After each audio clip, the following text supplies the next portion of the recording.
Kisah akan kesaktian Bung Karno memang sudah tidak diragukan lagi. Peristiwa yang paling menggemparkan publik yaitu ketika Bung Karno ditembak dari jarak dekat saat melaksanakan sholat Idul Adha. Namun tembakan itu meleset, dan hal inilah yang menjadi heboh. Bagaimana mungkin penembaknya adalah seorang penembak yang terlatih? Kenapa menembak dari jarak hanya 5 meter saja tidak kena? Di radio-radio saat itu mengabarkan, saat sidang pengadilan penembakan Bung Karno terungkap, bila penembak itu sangat bingung, karena saat akan menembak, tubuh Bung Karno terbelah menjadi 5, sehingga sang penembak pun bingung, mana Bung Karno yang asli.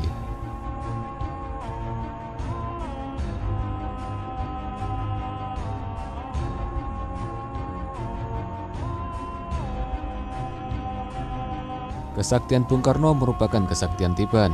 Tiban ialah istilah Jawa yang berarti kesaktian itu tiba-tiba ada dan tidak dipelajari.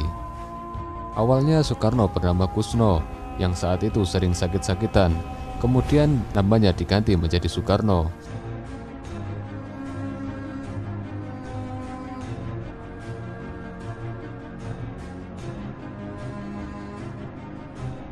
Setelah sehat, kemudian datanglah kakek Soekarno, yaitu Raden Haryo-Dikromo dari Tulungagung. Sang kakek melihat ada yang lain dalam diri Soekarno kecil saat itu. Tak hanya waskito, kakek Soekarno merupakan orang yang sakti. Ia bisa menjilat bara api pada besi yang menyala.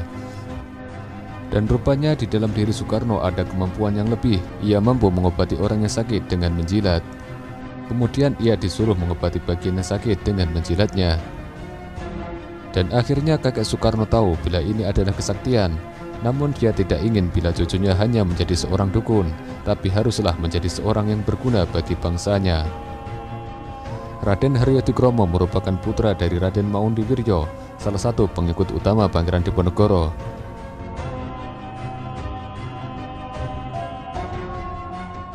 Dan Raden Maundiwiryo memiliki kesaktian, yaitu ucapannya bisa menjadi kenyataan, yang istilahnya yaitu itu geni. Rupanya ini menurun di dalam diri Soekarno. Melihat kemampuan Soekarno, kakeknya yaitu Haryo-Dikromo berpuasa siang malam agar cucunya bisa memiliki kekuatan batin. Dan pada suatu hari kakeknya bermimpi, rumahnya kedatangan seseorang yang misterius berpakaian bangsawan Keraton Mataram dan mengatakan bahwa kelak cucumu akan menjadi seorang raja, bukan hanya di Jawa tapi di seluruh Nusantara. Kakek Soekarno pun mengira bila itu merupakan perwujudan dari Ki Juru Mertani, seorang bangsawan dari Mataram yang paling cerdas. Dan sejak saat itu kemampuan Soekarno menjilat dan menyembuhkan orang sakit langsung hilang seketika, berganti memiliki kemampuan berbicara yang luar biasa.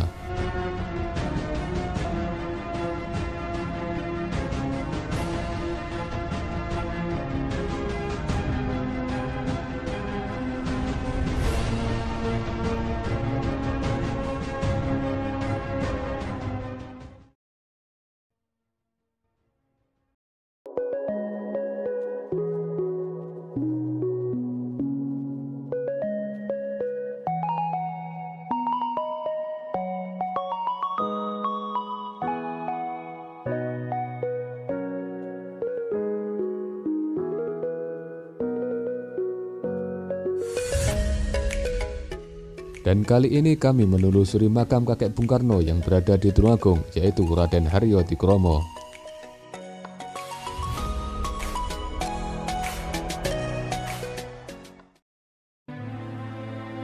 Raden Haryo-Dikromo merupakan putra dari Maundiwiryo yang masih terah keturunan dari Sultan Hamengkubuwono II.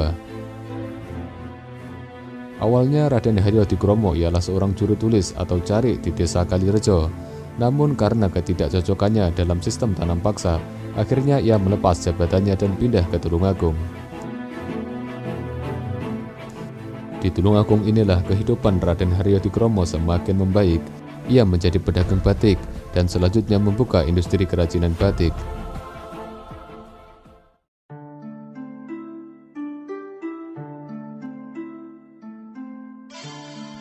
Dan dari kondisi ekonomi yang baik inilah membuat ia mampu menyekolahkan putranya yaitu Raden Sukemi Sosrodiharjo yang kemudian menikah dengan seorang gadis keturunan bangsawan di Bali dan akhirnya melahirkan Presiden Soekarno.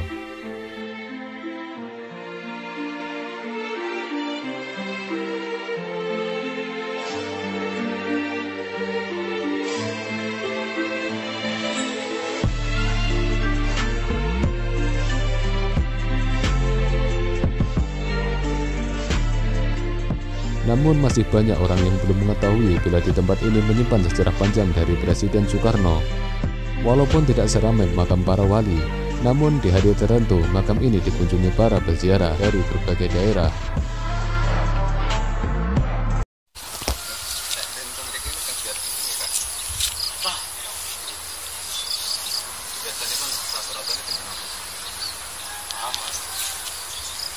Lalu kadang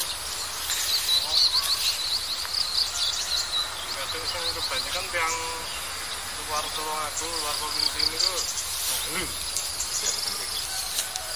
Keluarga macam kemungkinan yang mungkin tentang pernah buatan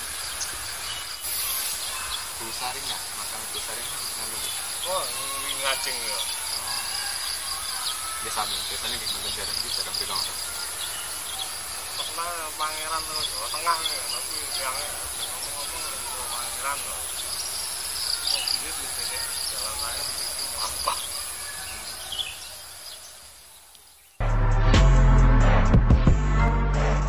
Tak hanya makam leluhur Soekarno, di tempat ini pun juga terdapat makam dari Mbok Sarinah, seorang pengasuh Soekarno sewaktu kecil. Di dalam buku Soekarno menyebutkan, Sarinah merupakan sosok yang menginspirasi dan juga mengajarkan budi pekerti pada Bung Karno.